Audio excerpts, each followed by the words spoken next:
Hello everyone. In this video, we'll be looking at modern ciphers. Okay, but before we proceed, you've probably seen our previous video on classical ciphers, so you should be able to answer this. Okay, so which one is more secure? Substitution twice, transposition twice, substitution and then transposition. Okay, you could pause the video here and have a think. Okay, let's go over. If you do substitution twice, it really depends on how well you implement, but regardless, what you're doing is going one letter to your final letter as a substitution, right? So in that sense, there's not much gain in doing substitution twice. Okay, how about doing transposition twice? Similarly with the substitution, if it was going into an intermediate position and then to the final position, you could always find a method to skip that, and also when you do decryption. Okay, so typically when you use substitution and then transposition, or vice versa, this makes the ciphers actually more strong. Okay, because now you have to crack both substitution algorithm and transposition algorithm used. Okay, so in general, we call these product ciphers, and product ciphers are used in modern ciphers to increase the complexity so that cracking the decryption algorithm without using the key much harder. Okay, so let's have a look at our tree. So in encryption algorithms, typically it divides into symmetric key or asymmetric key, as we have seen in the previous videos. And in this one, we'll be looking at symmetric key stuff. Wrong way. Particularly the block ciphers and stream ciphers. Okay, what block ciphers do is chop your original message into blocks and then apply encryption to them. Whereas in stream ciphers, what happens is you get each bit and apply whether to change that or not. Okay. So block ciphers, typically, you've probably seen those numbers like 64 bits or 128 bits, etc. So those are the chunks that gets chopped into. Okay, so when we conceptualize encrypting ciphers, we use like letters, for example, when we're doing the classical ciphers. But in computers, in modern systems, we talk about these. It's actually all in bits. Okay. We can aggregate a bunch of bits together. For example, use 8 bits as a byte, and byte can be represented as a hex value. So that can also be kind of like a letter representation of numbers. Okay, and out of those, in block, there's a bunch of other algorithms that can be used, but some of the most popular ones are DS and AS, and those two are the ones that we're going to be looking at later with the block ciphers. Okay, but also stream ciphers gets used quite often as well, and basically these are the one that encrypts each bit at a time, but also sometimes a byte. Okay. And to apply the stream ciphers, normally what you do is combine it with either random bits or pseudo-random bits. So let's have a look at stream ciphers first. Here we go. So pseudo-random sequence generation, kind of like your random number generator, it can also be used for bits to generate random bits, right? And there are reasons why they're called pseudo-random. But in this video or in this unit, we're not going to go over it. You should look it up yourself. Keyword is pseudo-random number generators, and have a look what kind of properties they need. Okay. Nevertheless, what happens is we provide a key to it. Okay. So always we have some key working with. So the generation is dictated by the key. Okay. So if you give the same key every time, the random numbers generated should be identical. Okay. That way we are ensuring that if we need to decipher it, we get the same sequence to work with. The plain text is now converted into a bit string, so it's a bunch of zeros and ones. And what we do is combine it together with pseudo-random sequence generator. So plain text is like 0, 1, 0, 0, blah, blah, blah, and then random generator sequence also 0, 1, 0, 0, blah, blah, blah. And then what we do is apply an operation to it. And typically this operation is an XOR operation. So that means if both bits are unique, it will be 1. If both bits are the same, it will be 0. Okay, and that in turn will create our ciphertext bit string. Okay, so here is an example. Plain text bit stream is like a bunch of 1s and some 0s, whereas the pseudo-random stream is just a mixture of 1s and 0s, and then you apply XORs to it. Okay, how do we get our original text back? Well, all you have to do is create a pseudo-random sequence generation again, and then you do the XOR operation with your ciphertext. Because the pseudo-random sequence can only be generated identical using the same key, so this is still our symmetric cipher system. Okay, you use the same key to both encryption and decryption. Okay, and that's exactly how stream ciphers work. So the strength of stream cipher will depend on the strength of the key and also the pseudo-random sequence generator. Okay, and sometimes these generators have a very short cycle. What it means is, if you know it either generates 1, 0, 1, 0, 1, 0 or 0, 1, 0, 1, 0, 1, if the pattern is predictable, regardless of the key entered, then it's very easy to crack. Okay, so there's a whole theory behind how to produce a very secure pseudo-random numbers, but that's not the focus here. We're just going to use the random number generators to understand the stream ciphers. Okay. Right. Let's move on to block ciphers. Okay. So block ciphers, as mentioned before, is often plain text will have a varying length. So what we want to do is chop it into an identical sized blocks using plain texts. Okay. So we have defined n bits and up to the last one, whereas the last one might have like x bits, which is less than n. Then you add some additional paddings to it, typically like a NOPs, like a bunch of zeros, then it will add up to n bits.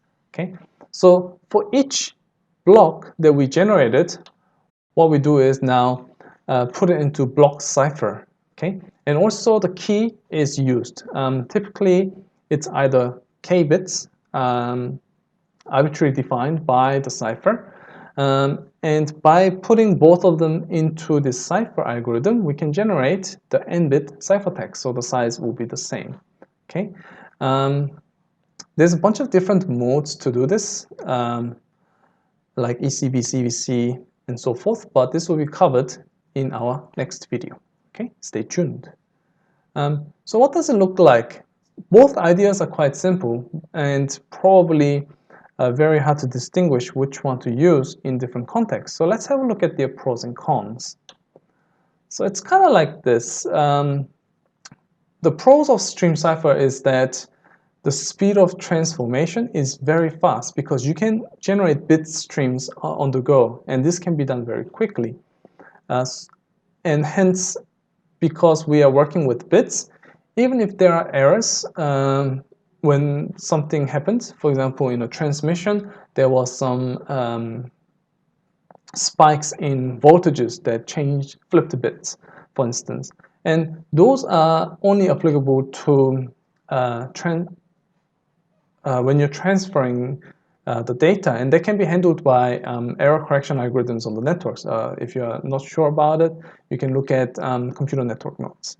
Okay, so it's fast, and if error happens, it really depends on the external factors, right?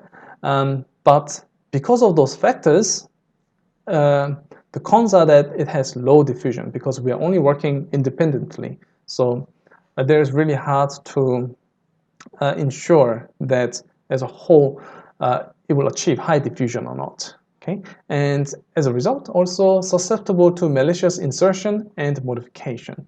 So if the malicious person do find out how the algorithm works and the key, not only they can crack the algorithm, but also do some malicious activities to it.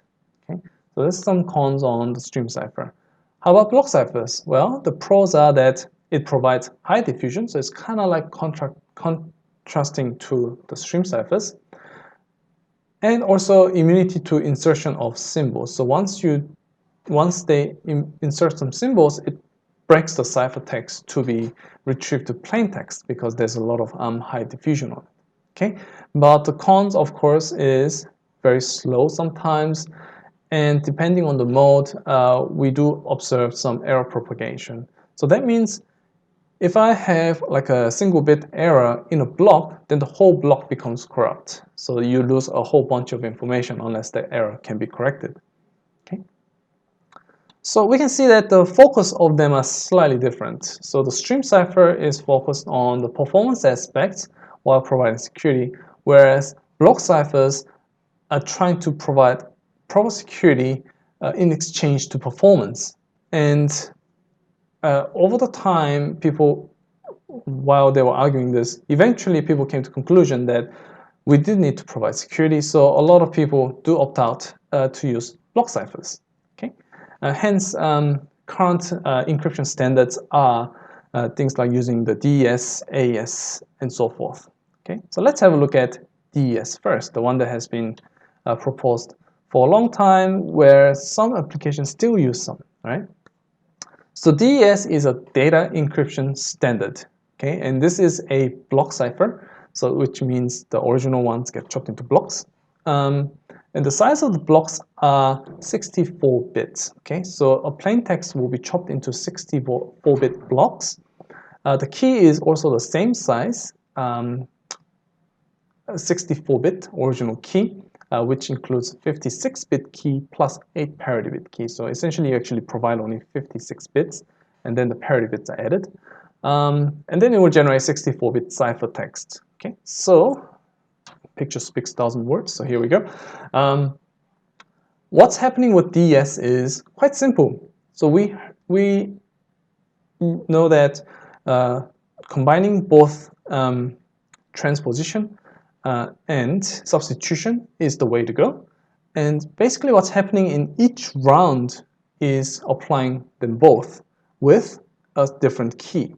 So here your original key that gets pushed in goes into the round key generator. So from your original key, what it does is chops it into a smaller bit. So for example, K1 is 48-bit, which may be the first 48-bit, and then the next key may be the subsequent 48-bit, and so forth. Because the key bits are all different and in order, when you apply encryption to it, the outcome should be dramatically different. But this is carried out in series. Okay, so round one, you do substitution and a permutation. Yep, with key one, and then the output ciphertext is now the input to round two. You do this again. Okay, and you do this for 16 times. Okay, and each box contains substitution and permutation boxes. Yeah, and finally you have a final permutation stage, and then you get the ciphertext out. Okay, so this is how the DES works. And as you can see, it's essentially doing a bunch of classical ciphers a lot of times. Yeah. So if you know how those each round works, the algorithm, and you know the key or something, other information that can be useful, like the original key and how the round key generator works, you can always trace this back. So decryption is very simple. It's just reversing the steps that this has been done to obtain the plain text. Okay, so hopefully that's clear. Okay, so let's have a look at security of DES. Okay, I'm not going to actually go details about DES, how it works. You see the additional materials for that. Basically, 56-bit key is too short in current times because our computing power has increased dramatically. In the late 90s, people said, oh, okay, so DES is actually not so strong anymore, so we need a new standard. So that's when AES comes in. We'll have a look at that soon. But basically, 56-bit key, we can brute force this with today's computer. This takes roughly 2 to the 56 trials. Typical CPU today will still take 100+ years, but if you think like guessing it on average is halfway, it's not that much bad, but still it's kind of hard to break, but still manageable. Yeah. So we can use multiple computers at different starting points and parallelize this process, and this can be done. So how fast exactly is this? In 1997, a parallel computing project, cracked DS key in 96 days. Pretty good achievement, yeah? Given that's like more than 2 decades ago. But in the following year, another cracker was introduced, which has significantly reduced the time down to 56 hours. Okay, so that's just in about 3 days you can crack DES at the time. Okay, and the following year it has been reduced more than half to 22 hours, and by 2017 we can crack that in within seconds. Okay, so unfortunately, DS nowadays is actually not very strong in that sense. So people started to think, how can we improve this? Well, the NIST published Advanced Encryption Standard in 2001. Okay, so that's the AES that we're talking about.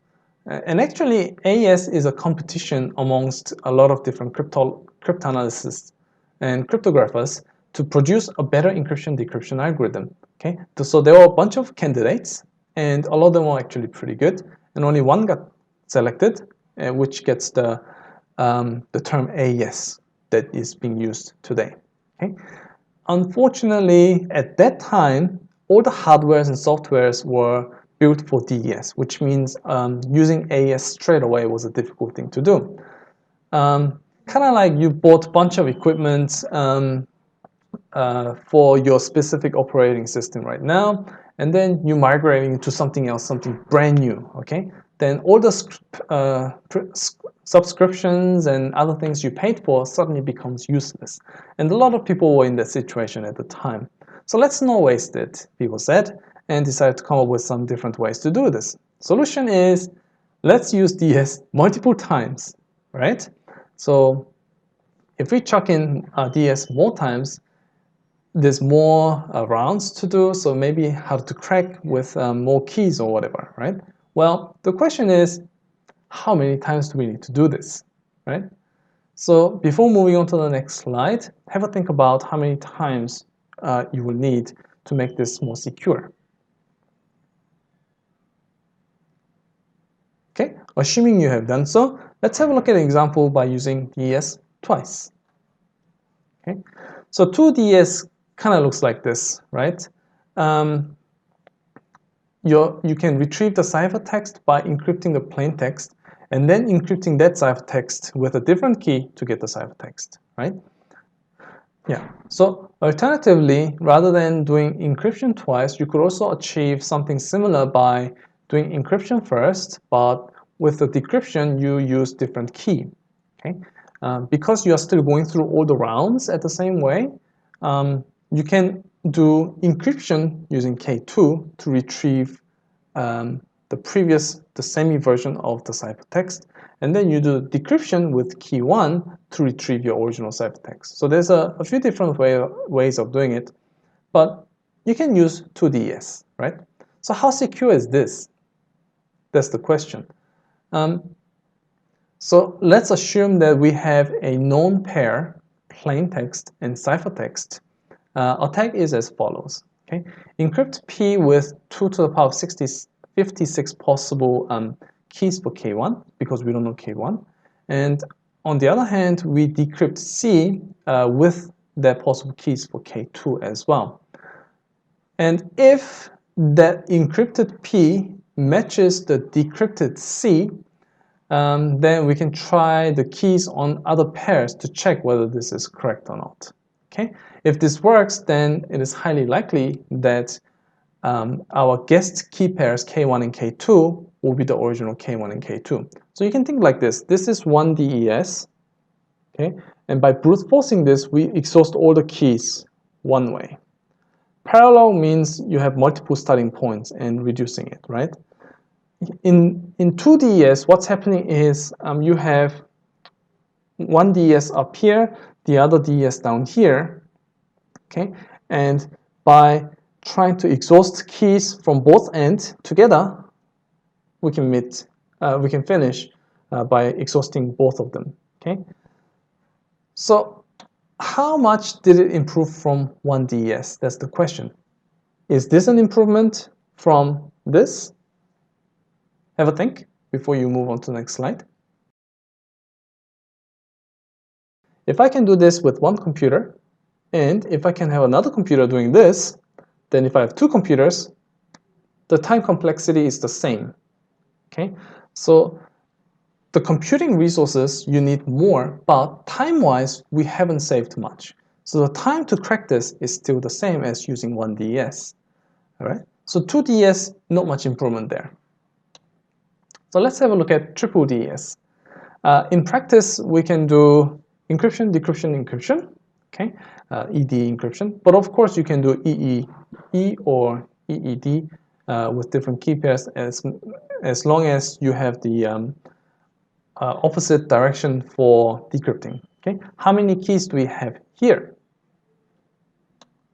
Well, 2 or 3. You can achieve this with 2 as well. So K3 can be K1 would result in totally different C as well, because at the middle stage, it produces something totally different to the original input. And if you run through the encryption again with the same key, but your input is different, so hence the output is also different. Okay, and this way, in an EDE specific platform, if all the keys are the same, this is also identical to 1DES. So this means the triple DES can be used as 1DES as well. Okay, so having that in mind, let's try to crack triple DES.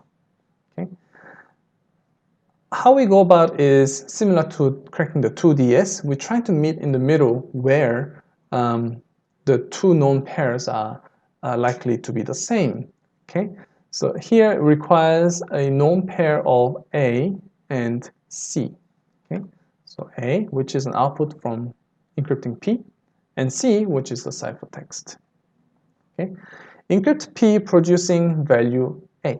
Okay, and using A and C, we can attack 2DES. Okay, so this means this attack takes 2 to the power 56 for the first component times 2 to the power 56 for cracking the 2DES at the bottom 2. Okay, so because those cannot be parallelized, I need to know the A in order to go to the C, and I need to generate multiple A's to get the C. This has to be done in series. Okay, so this is step 1.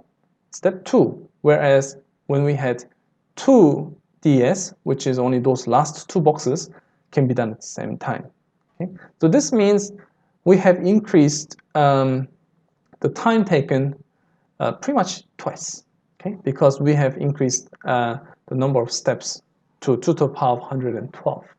Okay, so this is actually much more secure than using 1DS, and also has backwards compatibility to be used as 1DS as well.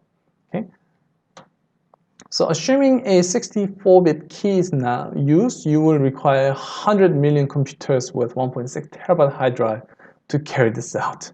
Okay, so for most, even most common systems now, this is not feasible to do so. So this is great, isn't it? But what's the issue? Triple DS has been implemented into some internet applications, worked great, but it's very slow. Why? Because doing DS operation, 1DS, was already quite slow, but you're doing this 3 times, which means in each round we had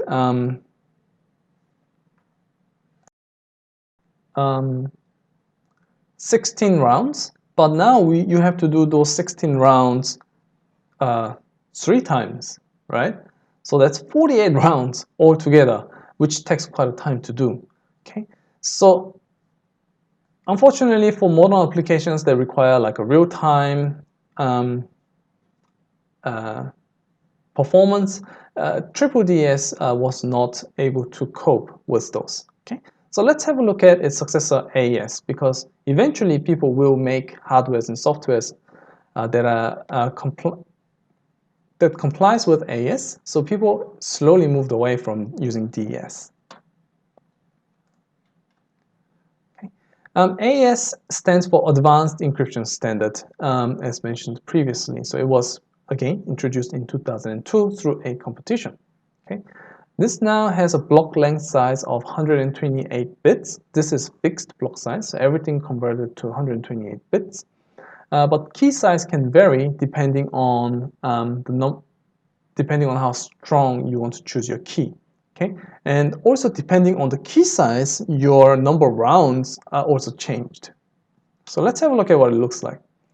Block sizes are the same. The rounds will differ based on the key size as shown in the table.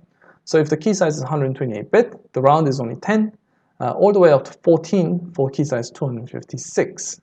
Okay, you can see that structure is pretty much the same with the DES. Okay, but the way they implemented rounds are slightly different.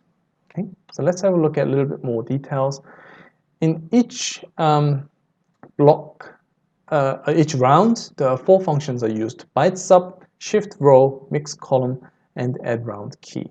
Okay, but essentially what it is you're doing some substitution, you're doing some shifting, you're doing some mixing. So here the byte sub will be representing to substitution, and mix column is the substitution. Okay, shift rows are just rearranging the position of the bits, like doing the modulus operations, and add round key is applying the key onto your currently generated ciphertext at that round. Okay, so you can see that not much has changed, but the way you implement it will change the security of it. Okay, but I'm not going to go into details. There is the YouTube video in the additional items. You can have a look. Okay, and still valid in 2020.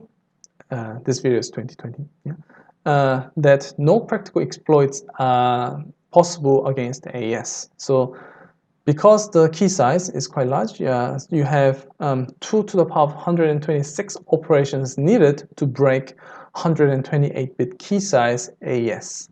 This was suggested in 2015.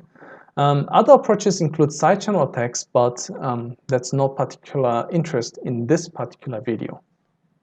So that's the end of modern ciphers, really. AES is still currently being used for all applications because it does provide a very secure protection against a lot of attacks. Otherwise, we will see you in the next video looking at cipher modes.